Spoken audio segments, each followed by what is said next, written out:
Assalamualaikum warahmatullahi wabarakatuh. Pada kesempatan ini kita akan belajar analisis data dengan menggunakan PLS pada efek moderasi. Nah, nanti teman-teman coba praktekkan dulu di rumah step-stepnya ya. Kemudian setelah itu baru mungkin nanti kita akan bahas lebih lanjut proses cara membaca hasilnya dengan kelompok-kelompok yang maju, yaitu kelompok 9-10 yang ada di kelas, kemudian 11-12, 13-14 untuk langsung bertemu dengan saya. Janjian terlebih dahulu kapan nanti bisanya. Baik, saya mulai di contoh yang pertama, yaitu untuk single moderasi. Single moderasi itu artinya di dalam model penelitian yang kita lakukan, kita hanya menggunakan satu moderasi atau satu variabel moderasi. Dalam hal ini, kita akan melakukan penelitian dengan menggunakan judul pengaruh gaya kepemimpinan dan lingkungan kerja terhadap prestasi kerja dengan motivasi kerja sebagai variabel moderasi. Ini adalah penelitian yang akan kita lakukan. Variabel moderasi di sini nanti cara membuatnya seperti ini. Jadi kita akan punya gaya kepemimpinan, lingkungan kerja, kemudian ada prestasi kerja. Kemudian variabel moderasinya, dia sebagai variabel moderasi di sini, dia akan mempengaruhi hubungan antar variabel X ke variabel Y-nya. Jadi lingkungan kerja ke prestasi kerja, nanti kita akan buat kayak garis putus-putus atau garis yang akan menunjukkan bahwa motivasi ini sebagai variabel yang mempengaruhi hubungan antara gaya kepemimpinan dan prestasi kerja.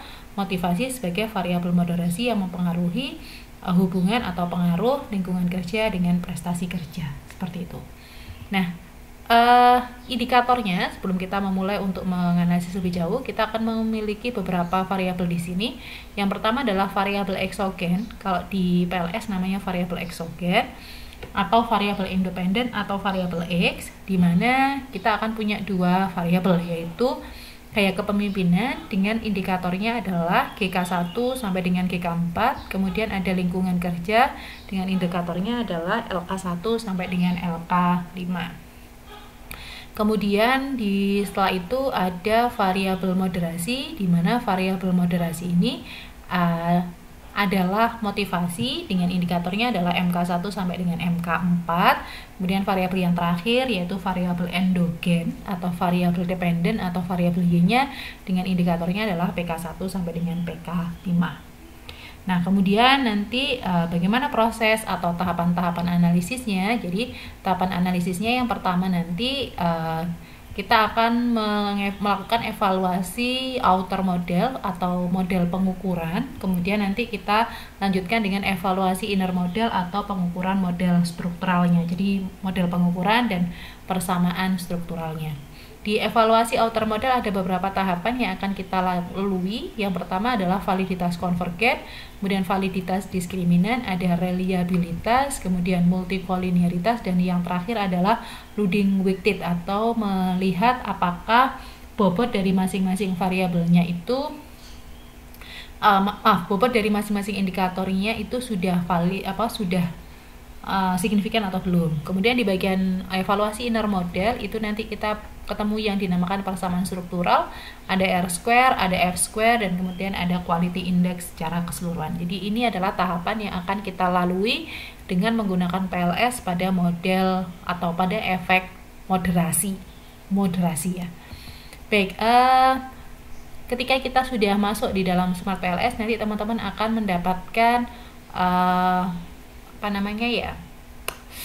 hasilnya ya. Jadi kalau tadi kita bicara tentang validitas konvergen, itu ada di bagian outer loading, itu nanti validitas konvergen. Kemudian ada construct reliability and validity untuk uji reliabilitas, diskriminan validity untuk uji validitas diskriminan, dan collinearity statistik untuk uji multikolinearitasnya. Kemudian selain itu nanti di quality kriteria ada R-square untuk melihat seberapa besar pengaruh yang diberikan untuk variabel-variabel itu. Kemudian ada F-square untuk mengetahui efek size-nya atau efek ketika salah satu dari variabel yang kita miliki dihilangkan dalam model itu seperti apa. Dan model fit untuk melihat apakah modelnya itu adalah model yang sudah baik atau tepat atau belum. Kemudian di bagian bootstrapping, nanti kita akan mendapatkan path koefisien untuk membuat model strukturalnya, kemudian outer weighted untuk melihat apakah bobot dari masing-masing indikator dalam membentuk suatu konstruk itu sudah signifikan atau belum. Baik, kita akan mulai uji yang pertama, yaitu uji validitas konvergen ya. Nah, di uji validitas konvergen ini nanti teman-teman alangkah baiknya terlebih dahulu untuk menuliskan atau membuat modelnya terlebih dahulu. Jadi kita akan membuat modelnya bentuknya seperti ini. Kita akan buat modelnya seperti ini. Silakan dibuka Excel-nya terlebih dahulu. Kita akan save terlebih dahulu datanya. Jadi kita akan menggunakan data yang ada di single moderasi 2. Di sini ada GK1 sampai PK5, kita copy. Caranya taruh di sembarang tempat saja. Ctrl A, kita copy. Terus kemudian jadi urutannya ya, Ctrl A, Ctrl C, Ctrl N, Ctrl V, Ctrl S. Cepatan nggak? Nanti coba lah ya. Kemudian kita kasih namanya adalah data moderasi. Kita save dengan menggunakan workbooknya adalah CSV. Kemudian kita save, replace yes. Jadi caranya kalau pengen cepet gitu ya, kalau pengen cepet tadi, maaf, ini. Kalau pengen cepet nanti adalah Ctrl A, kemudian Ctrl C, Ctrl V, baru Ctrl N, kemudian nanti kita pastekan di sini, baru di save gitu ya. Ctrl A, Ctrl V, Ctrl N, Ctrl A, Ctrl C, Ctrl N, Ctrl V, Ctrl S. Panjang banget. Gitu ya. Jadi nanti kita sudah dapatkan ini, dia sudah kita save dalam format CSV. Boleh kita tutup saja. Ini juga kita tutup. Kalau ditanya yes. Kemudian kita akan membuat modelnya seperti ini. Kita buka Smart PLS kita. Teman-teman klik New Project. Kita kasih nama adalah moderasi gitu ya, moderasi.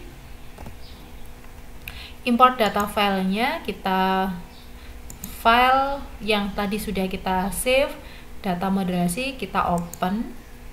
Kemudian kita tunggu sampai ketemu seperti ini, import, kita import.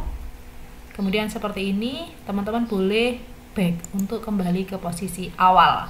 Di sini sudah masuk data moderasi, jumlah datanya atau respondennya adalah 75 orang. Jadi ini 75 itu menunjukkan respondennya.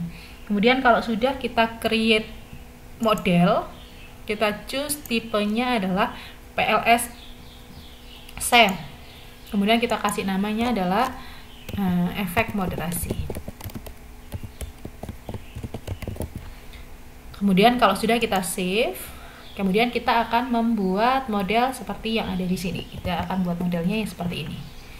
Baik, kita mulai dulu dengan membuat bulatannya. Kita buat variabel latennya, kita klik, kita kasih nama GK.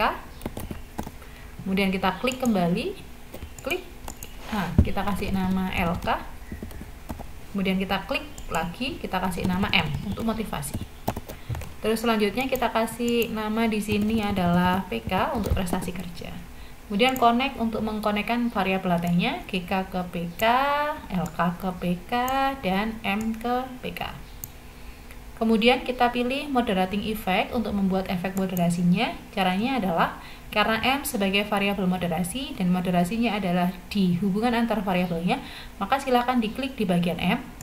Kemudian tahan, geser sampai ke garisnya GK dan PK. Ulangi hal yang sama untuk M ke LK. Sudah dapat seperti ini, kita kecilkan saja. Kemudian saya edit dulu aja biar kelihatan bagus ya. Jadi seperti ini bentuknya, nanti seperti ini. Jadi GK ke PK dimoderasi oleh M, ini garisnya. LK ke PK dimoderasi oleh M, jadi ini garisnya. Kemudian kalau sudah kita masukkan masing-masing variabelnya, ada GK1 sampai GK4 masuk ke GK, MK1 sampai MK4 kita masuk ke M, LK1 sampai LK5 kita masuk ke L, terus PK1 sampai PK5 kita masukkan ke PK. Kemudian kita edit, kalau butuh kita taruh di sebelah kanan seperti ini, dan seperti ini. Kalau merasa terlalu dekat gitu ya, boleh di zoomnya dikecilkan lagi. Kita pindah ke bawah seperti ini. Jadi kita sudah selesai untuk membuat modelnya. Kemudian kita akan melakukan uji selanjutnya. Yang pertama adalah uji validitas konvergen. Sebelum melakukan uji validitas konvergen, teman-teman klik calculate PLSM algorithm, kita start calculation. Nah, tahapan-tahapan atau bagian-bagian mana yang harus teman-teman lakukan sudah seperti yang tadi kita lakukan, bahwa kita harus melihat bagian pad koefisien dan lain-lain. Kita nanti lanjut ke bagian PPT-nya. Saya lanjut ke sini.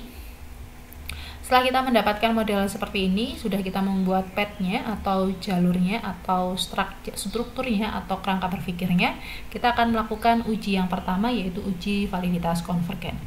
Uji validitas konvergen ini memiliki kriteria, yaitu kita bisa menggunakan 3 parameter yang ada di dalam Smart PLS. Ada yang pertama loading factor, ada yang kedua adalah AVE atau average variance extracted, atau dengan menggunakan commonalities. Nah, pada bagian ini kita akan menggunakan parameternya, yaitu yang ada di sini, yaitu yang loading factor.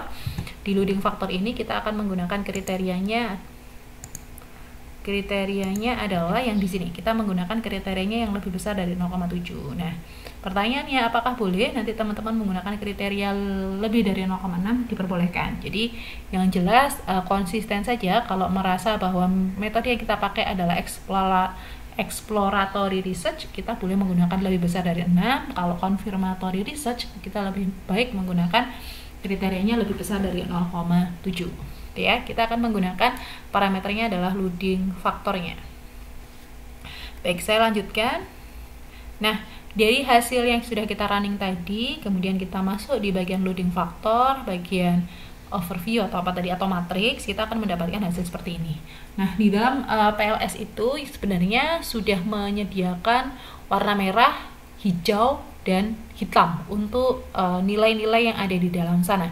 Biasanya kalau nilai hitam itu dia masuk kepada terpenuhi lah, hijau pasti terpenuhi, kalau merah dia yang menjadi permasalahan di dalam proses analisis, entah itu tidak terpenuhi, tidak berpengaruh, dan seterusnya. Itu biasanya yang menunjukkan warna merah. Nah, dari hasil ini teman-teman akan mendapatkan hasil bahwa ternyata ada 2 nilai yang warnanya merah, yaitu MK1 dan MK2. Bagaimana cara membacanya? Cara membacanya adalah seperti ini.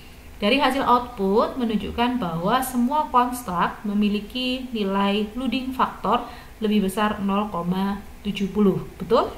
Betul. Kecuali yaitu MK1 sebesar 0,414 dan MK2 sebesar di sini 0,428. Yang menunjukkan bahwa MK1 dan MK2 ini tidak valid.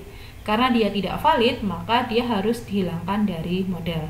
Oleh karena itu, MK1 dan MK2 harus kita hilangkan dari model yang sudah kita buat tadi, kemudian kita running kembali dan kita akan mendapatkan hasil yang baru. Caranya bagaimana? Jadi dari model yang ada tadi, MK1 dan MK2 yang tadinya ada di sini, kita harus hilangkan dari model. Caranya adalah dari proses ini ya. Teman-teman klik edit, kemudian di sini kita boleh hilangkan MK1, kemudian kita hilangkan MK2. Setelah itu kita rerunning kembali, calculate PLSM algorithm, start calculation. Jadi proses ini akan kita lakukan sampai kepada semua indikator di dalam variabel konstruk itu sudah memiliki nilai loading factor lebih besar dari 0,7. Jadi proses itu akan kita ulangi terus sampai dia lebih besar dari 0,7. Kemudian kita lihat setelah kita rerunning kembali, kita akan mendapatkan hasil seperti ini. Ternyata dia semuanya sudah hijau, gitu ya. Kalau sudah hijau berarti sudah terpenuhi. Cara menulisnya adalah seperti ini. Dari hasil output menunjukkan bahwa semua indikator konstruk memiliki nilai loading factor lebih besar dari 0,70 atau 0,7. Sehingga semua konstruk valid dan dapat dilanjutkan pada analisis selanjutnya. Jadi kalau konstruknya sudah selesai, kita boleh lanjut ke selanjutnya. Tapi kalau misalkan di dalam validitas konvergen masih ada loading factor yang kurang dari 0,7, maka kita harus selesaikan dulu semuanya sampai semuanya selesai, baru kemudian kita boleh lanjut ke proses selanjutnya, gitu ya. Baik, karena di sini sudah selesai, semua sudah memenuhi, maka kita bisa lanjut ke proses selanjutnya, yaitu uji validitas diskriminan.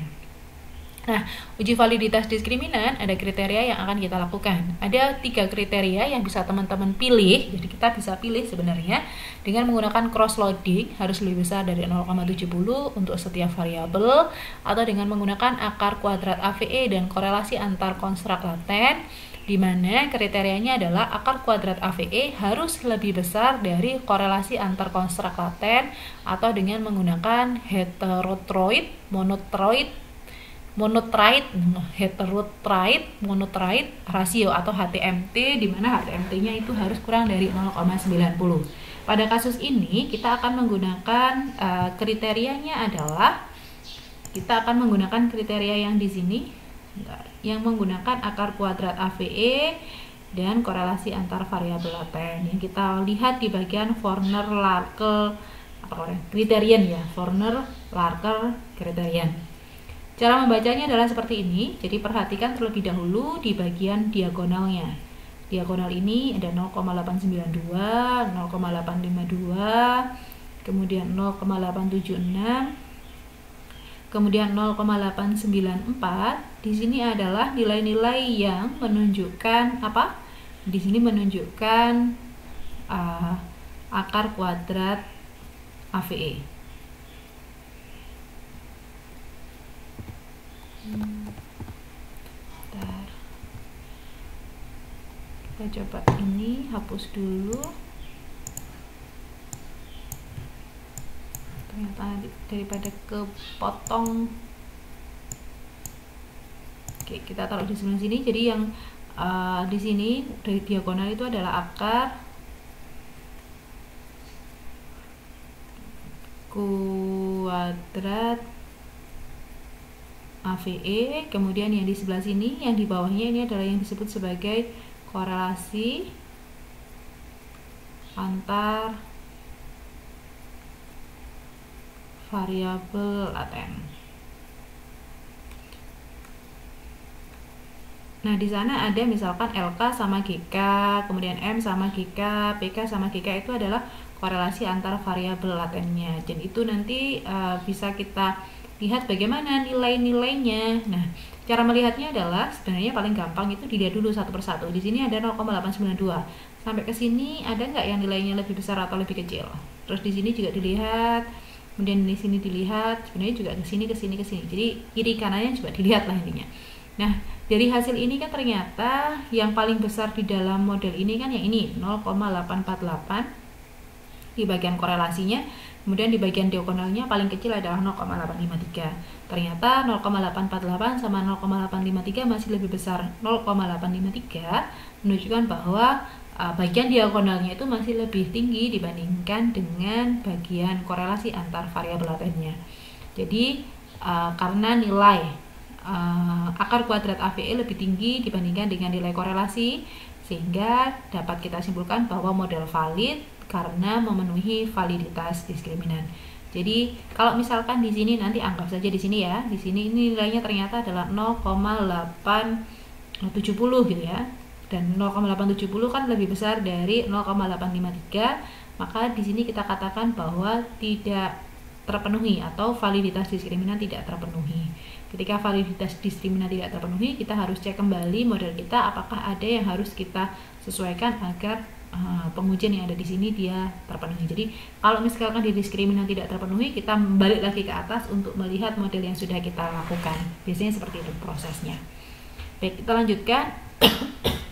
Setelah validitas diskriminan ada uji selanjutnya, yaitu uji reliabilitas. Uji reliabilitas ini ada beberapa kriteria yang bisa kita lakukan, yaitu dengan menggunakan Cronbach alpha. Dengan kriterianya adalah lebih besar dari 0,7, kemudian atau dengan menggunakan composite reliability dengan kriterianya adalah lebih besar dari 0,7 juga. Sebenarnya kalau kriterianya hampir sama, lebih besar dari 0,7, cuma teman-teman boleh menggunakan parameter yang lain. Boleh menggunakan Cronbach alpha, boleh menggunakan composite reliability, silahkan pilih yang mana yang menguntungkan dan teman-teman tidak bingung dalam proses untuk menjelaskannya. Nah, di sini hasilnya yang paling bagus itu kan kita lihat kalau di Smart PLS kan memang akan ada warna hijau dan merah ya, untuk memudahkan kita untuk melihat dia terpenuhi atau tidaknya. Tapi dalam proses nanti teman-teman mengerjakan kan kita tidak bisa melihat hijau atau merahnya, sehingga teman-teman harus memutuskan terlebih dahulu mana yang harus dipakai gitu ya. Dengan standarnya tetap di sini adalah lebih besar dari 0,7, di sini lebih besar dari 0,7, dan di sini lebih besar dari 0,7. Nah, pada kesempatan ini saya akan memilih yang Composite Reliability Rho C, di mana nilai dari masing-masing variabel construct yang ada di dalam model ini ternyata lebih besar dari 0,7, yaitu 0,939 gitu ya. Sehingga semua variabel pada model ini reliable atau reliabilitasnya telah terpenuhi. Ya, kata-katanya nanti bisa diubah. Kemudian setelah uji reliabilitas kita masuk ke uji multicollinearitas, dengan kriterianya adalah nilai multicollinearity atau VIF-nya itu harus kurang dari 10 atau kurang dari 5. Jadi boleh menggunakan kriteria kurang dari 10 atau kurang dari 5. Pada hal ini kita akan menggunakan kriterianya VIF-nya harus kurang dari 5. Nah, caranya adalah lihat VIF-nya, ternyata di situ semua nilainya kurang dari 5, sehingga kita simpulkan bahwa tidak terjadi multicollinearitas dalam model karena semua nilai VF-nya sudah kurang dari 5. Selanjutnya, ketika sudah terpenuhi semuanya, kita sebenarnya bisa lanjut ke model melihat loading weighted-nya, karena urutannya seperti itu. Akan tetapi kalau di hasil di Smart PLS itu kan memang R-square-nya sudah ada, maka kita definisikan R-square terlebih dahulu. Cara membacanya adalah seperti ini. Jadi R-square itu ada beberapa kriteria. Jadi kalau R-square-nya 0,75 ke atas gitu kan, modelnya itu dikatakan kuat atau bisa sangat kuat. Kalau dia 0,5 sampai misalkan 0,75, dia modelnya cukup atau sedang. Kalau modelnya itu punya R-square-nya adalah 0,25 ke atas, itu modelnya lemah. Kalau kurang dari 0,25 mungkin kita bisa katakan bahwa model yang diperoleh itu memiliki model yang sangat lemah gitu ya. Nah, di sini teman-teman bisa menggunakan nilai R-square atau dengan menggunakan nilai R-square adjusted. Jadi boleh menggunakan salah satu dari dua-duanya, dua itu. Kalau saya biasanya lebih suka menggunakan nilai R-square. Nah, di sana diketahui bahwa nilai R-square adalah 0,878 yang menunjukkan bahwa gitu ya, atau artinya adalah variabel gaya kepemimpinan, lingkungan kerja, dan motivasi mampu menjelaskan variabilitas dari prestasi kerja sebesar 87,8%, yang sehingga kita katakan bahwa modelnya sangat kuat. Dan sisanya dipengaruhi oleh variabel konstruk lain di luar model. Jadi boleh seperti itu. Jadi tidak harus sampai teman-teman ngitung persentasenya berapa sih. Misalkan persentasenya kan 12,2, boleh ditulis, boleh tidak ya. Kemudian selain R-square, kita akan mendapatkan namanya F-square. F-square itu adalah kalau kita bilang itu adalah effect size. Efek size itu menunjukkan bahwa efek yang akan muncul atau efek yang akan terjadi ketika kita menghilangkan salah satu variabel yang ada di dalam analisis. Sehingga itu juga membuat kita tahu bahwa sebenarnya variabel mana sih yang paling dominan di dalam mempengaruhi variabel Y-nya. Nah, efek size itu dikatakan kecil ketika dia nanti akan mendapatkan nilai 0,02. Jadi efeknya itu kecil. Jadi ketika dia dihilangkan dari model tidak akan terlalu berdampak pada model secara umum atau keseluruhan modelnya. Kalau dia 0,15 dia masuk efek yang menengah, kalau 0,35 dia sudah masuk efek yang besar. Kalau lebih besar itu berarti sangat besar gitu kan. Nah, kita akan lihat. Di sini ada efek size-nya GK terhadap PK, kemudian LK terhadap PK dan M terhadap PK. Kalau tandanya hitam, biasanya itu efek size-nya kecil. Kalau tandanya hijau, berarti dia sudah masuk ke dalam sedang dan besar. Bagaimana cara membacanya? Cara membacanya adalah seperti ini. Dilihat dari nilai F-square-nya atau efek size-nya, kita akan mendapatkan kesimpulan bahwa ketika variabel GK, jadi GK di sini efek size-nya adalah 0,116, kita hilangkan dari model, maka akan memberikan dampak terhadap perubahan R-square sebesar 0,116. atau 11,6%, yang menunjukkan bahwa GK ini sebenarnya pengaruhnya termasuk pengaruh yang efeknya atau memberikan efek terhadap perubahan model itu adalah efek yang menengah gitu ya. Kalau yang LK, karena LK di situ nilai F square-nya adalah 0,702, artinya adalah ketika lingkungan kerja ini kita hilangkan dalam proses analisis atau tidak kita masukkan dalam proses analisis, dia akan memberikan dampak yang cukup besar. Karena informasi yang akan kita dapatkan atau R square yang akan kita dapatkan, dia berkurang 0,702. Jadi efeknya, jadi kalau LK kita hilangkan dalam model, dia akan memberikan efek yang cukup besar, yaitu 0,702 atau 70,2% gitu ya. Bagaimana dengan M? M dia juga memberikan efek yang besar atau menengah gitu ya, boleh menengah boleh besar, dimana nilai M-nya di situ adalah 1,66, yang artinya ketika variabel moderasi kita hilangkan dalam proses analisis atau kita hilangkan dalam proses modelnya atau tidak kita analisis, maka akan ada R square yang berdampak atau berdampak pada nilai R square-nya, di mana R square-nya akan berkurang sebesar 0,166 atau 16,6%.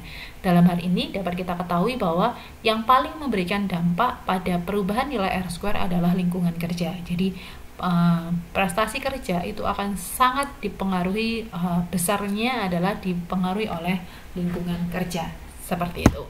Baik, saya lanjutkan. Nah, selanjutnya kita akan mendefinisikan quality index. Di quality index ini, kok sampai sini ya, sebentar. Maaf, ini kok masih ada. Sudah. Di quality index ini kita akan menggunakan beberapa kriteria. Dalam hal ini kita cukup menggunakan kriteria yang ini aja, NIF, NIF, sama SRMR. Sebenarnya boleh menggunakan kriteria yang lain, akan tetapi nanti kita cari kriteria yang paling memenuhi identifikasi yang akan kita lakukan. Di sini dengan menggunakan quality index kita mendapatkan SRMR itu 0,070, dia kurang dari 0,8 sehingga modelnya baik. Jadi ini terpenuhi. Kemudian yang kedua, NFI-nya 0,795 ternyata masih kurang dari 0,90, yang kita katakan modelnya marginal. Jadi nanti ketika nulis, teman-teman tulis yang bagian SRMR saja untuk menganalisisnya, sehingga nanti modelnya masih masuk dalam kriteria model fit yang baik atau modelnya baik, sehingga kita bisa melakukan atau menggunakan model ini untuk analisis lebih lanjut. Seperti itu ya. Baik, kita selesai di PLS algorithm, kita akan masuk ke dalam langkah yang selanjutnya, yaitu bootstrapping. Bootstrapping ini kita fungsikan untuk melihat hasil dari uji outer weighted sama uji model strukturalnya. Cara melakukan analisisnya adalah kita sudah sampai di sini, kemudian teman-teman bisa edit, kemudian calculate, kita pilih bootstrapping, kita start calculation.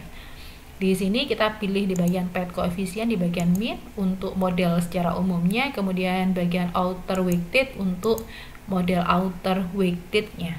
Bagaimana cara membacanya? Kita coba uji atau baca sama-sama.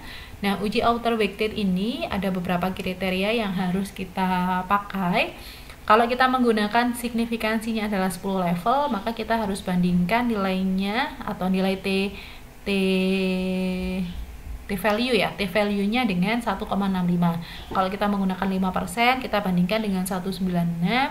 Kalau kita 1% adalah 2,56. Dalam hal ini kita akan menggunakan tingkat signifikansi levelnya adalah 0, atau 5%. Jadi kita menggunakannya harus lebih besar dari 1,96.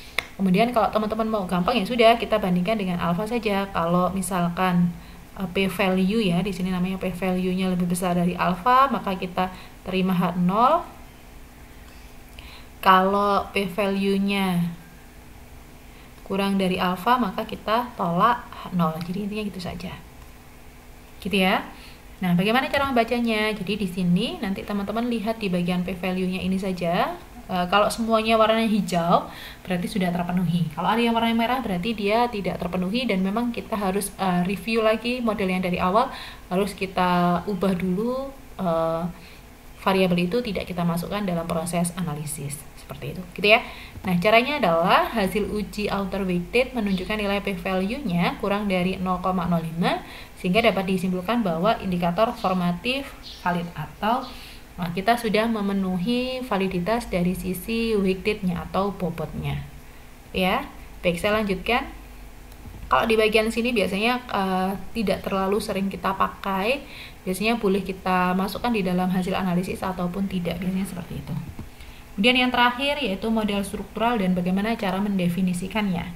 Model struktural ini adalah model yang secara umum yang akan kita lihat ada tidaknya pengaruh dan bagaimana bentuk pengaruhnya, positif atau negatif, dan bagaimana cara untuk membaca hasilnya.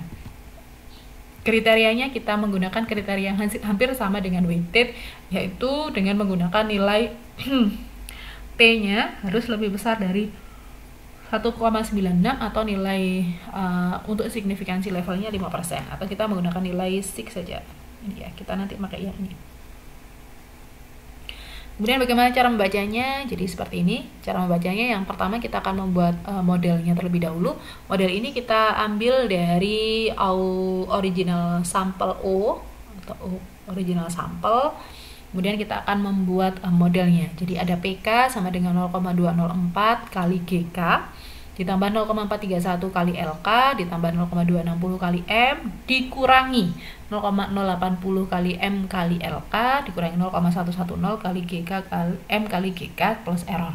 Nah, positif negatif tidak menunjukkan bahwa dia pengaruh atau tidak. Jadi belum tentu yang positif itu pasti pengaruh, yang negatif itu pasti tidak berpengaruh ya. Jadi positif negatif itu menunjukkan arah hubungannya atau arah pengaruhnya, memberikan pengaruh yang positif atau memberikan pengaruh yang negatif. Tidak berarti yang positif pasti berpengaruh dan yang negatif itu yang tidak berpengaruh signifikan gitu ya. Nanti kita cek. Meskipun kebetulan di sini yang positif itu dia pengaruh, yang negatif tidak pengaruh gitu ya. Baik, saya lanjutkan. Nah, cara membacanya adalah koefisien gaya kepemimpinan itu 0,204 menunjukkan bahwa gaya kepemimpinan memiliki pengaruh yang positif karena di situ nilainya positif ya terhadap prestasi kerja. Artinya, ketika gaya kepemimpinan meningkat, maka prestasi kerja juga akan mengalami peningkatan.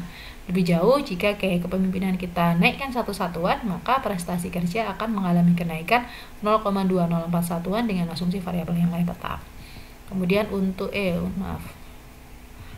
untuk LK juga sama, cara mendefinisikannya seperti ini, nanti bisa sambil dibaca. Jadi kalau LK-nya 0,431 berarti pengaruhnya positif, kalau LK-nya naik maka PK-nya naik, kalau LK dinaikkan satu satuan maka PK akan naik 0,43 satuan dengan asumsi variabel yang lain tetap atau tidak berubah. Kemudian untuk M juga sama, M memiliki pengaruh yang positif. Kemudian ketika motivasinya dinaikkan, maka prestasi kerja akan mengalami peningkatan. Kalau motivasi naik satu satuan, maka prestasi kerja akan naik 0,260 satuan dengan asumsi variabel lain tetap. Itu untuk variabel secara umum. Sekarang bagaimana dengan moderasinya? Nah, koefisien interaksi antara moderasi dan LK sebesar min 0,080. Nilai negatif ini menunjukkan bahwa motivasi ini akan memperlemah pengaruh lingkungan kerja terhadap prestasi kerja karyawan. Memperlemah artinya seperti apa? Jadi ketika motivasinya itu akan tinggi, maka pengaruh yang diberikan lingkungan kerja terhadap prestasi kerja itu akan menurun. Jadi intinya seperti itu, memperlemah itu seperti itu. Jadi kalau motivasinya naik, justru malah prestasi kerjanya dia akan menjadi turun. Ininya seperti itu, memperlemah itu seperti itu. Kalau yang motivasi terus gaya kepemimpinan juga sama. Jadi ketika motivasinya itu baik, jadi baik gitu ya, maka pengaruh yang diberikan gaya kepemimpinan terhadap prestasi kerja justru malah menurun. Saya juga tidak tahu, ini kemarin karena saya ngambil datanya asal gitu ya, memang tidak secara langsung sesuai. Harusnya ketika motivasi kerjanya naik, maka lingkungan kerjanya juga baik, maka prestasi kerjanya akan semakin meningkat. Jadi dia akan kalau saya tahu mungkin harusnya memperkuat ya, tapi di hasil ini dia negatif, itu artinya memperlemah. Jadi kalau definisi moderasi itu, kalau positif itu akan memperkuat, kalau negatif dia akan memperlemah.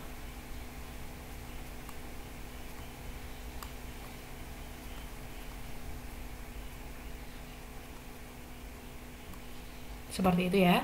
Baik, saya lanjutkan. Kalau untuk kita bicara pengaruh, seperti biasa, teman-teman bisa lihat di bagian T statistik. Kalau T statistik harus lebih besar dari 1,96. Kalau p-value dia harus dihubungkan dengan 0,05. Kalau mau pengaruh berarti harus kurang dari 0,05. Kita mulai dari yang pertama, gaya kepemimpinan. Kita buat hipotesisnya ada H0HA. H0-nya tidak terdapat pengaruh yang signifikan antara gaya kepemimpinan dan prestasi kerja harusnya. Terhadap boleh dan boleh. Kalau HA-nya terdapat pengaruh yang signifikan antara gaya kepemimpinan dan terhadap prestasi kerja. Kemudian GK ke PK memiliki nilai p-value 0,038 kurang dari 0,05, maka kita tolak H0 dan kita simpulkan bahwa terdapat pengaruh yang signifikan antara gaya kepemimpinan terhadap prestasi kerja karyawan karena nilai SIG-nya itu kurang dari 0,05. Kemudian untuk LK memiliki nilai, jadi nanti buat H0 dulu, HA dulu, kemudian LK-nya memiliki nilai p-value 0,000 kurang dari 0,05, maka kita tolak H0 dan kita simpulkan bahwa terdapat pengaruh yang signifikan antara lingkungan kerja terhadap prestasi kerja. Kemudian motivasi juga sama, buat H0 HA-nya p-value-nya 0,001 kurang dari 0,05, maka tolak H0, kita simpulkan bahwa terdapat pengaruh yang signifikan antara motivasi terhadap prestasi kerja. Bagaimana dengan pengaruh moderasinya? Jadi kalau moderasi nanti bentuk hipotesisnya seperti ini. H0-nya motivasi tidak memoderasi pengaruh lingkungan kerja terhadap prestasi kerja. Kemudian HA, motivasi memoderasi pengaruh lingkungan kerja terhadap prestasi kerja. Nah, interaksi antara M dan LK terhadap PK memiliki nilai p-value-nya adalah 0,502 lebih besar dari 0,05, maka kita terima H0 dan disimpulkan bahwa motivasi tidak memoderasi pengaruh lingkungan kerja terhadap prestasi kerja. Kemudian untuk M dan GK terhadap PK, H0-nya adalah motivasi tidak memoderasi pengaruh gaya kepemimpinan terhadap prestasi kerja, dan HA-nya adalah motivasi memoderasi pengaruh gaya kepemimpinan terhadap prestasi kerja. MXGK atau interaksi antara M dan GK terhadap PK memiliki nilai p-value-nya adalah 0,357 lebih besar dari 0,05, maka kita terima H0 dan disimpulkan bahwa motivasi tidak memoderasi pengaruh gaya kepemimpinan terhadap prestasi kerja. Gitu ya. Jadi itu penjelasan dari efek moderasi. Untuk efek mediasi nanti akan saya buatkan menyusul dan itu tidak dijadikan sebagai tugas khusus. Ini saja nanti teman-teman tuliskan step by stepnya di buku tugasnya masing-masing. Selamat mengerjakan dan semoga nanti tidak terlalu banyak kesulitan. Jika ada kesulitan nanti bisa ditanyakan ketika kita di kelas. Baik, sekian dari saya. Terima kasih. Wassalamualaikum warahmatullahi wabarakatuh.